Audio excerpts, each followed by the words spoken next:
Art paper can be confusing. There are so many different types. This one's for colored pencil. This one's for drawing. This one is for pastels. This one's for oil and acrylic. This one's for watercolor.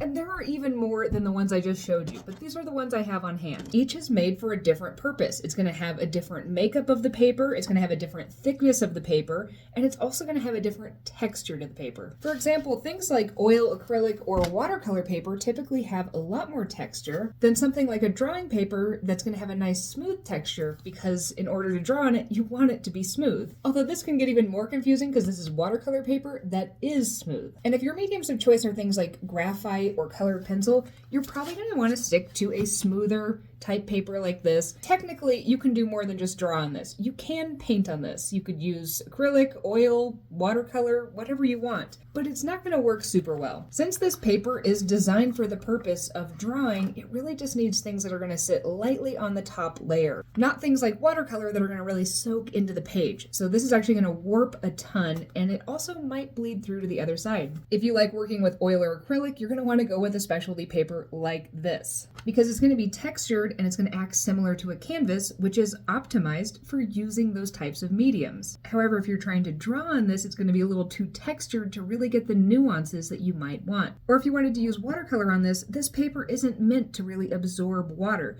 so it's not going to work quite as well with watercolor. All these papers have their own purposes, and different people are going to prefer different things. If you're like, that's a lot of papers, and I like to work with a bunch of different mediums, because that's what I like to do, I'm going to tell you watercolor paper is where it's at. And that's for a few reasons. One, you can get it in these different finishes, so you can actually get it in a smooth, or you can get it more textured. In addition to that, most watercolor papers, especially ones that are 140 pound and above, are made so that they actually need to be able to absorb water and absorb different colors without it bleeding through or buckling too much. Which means that it has to be a nice thick piece of paper. And because it's nice and thick, I found that you can actually paint acrylic and gouache and watercolor and use mixed media on these papers. Ultimately, the paper you choose to use is going to be your personal preference.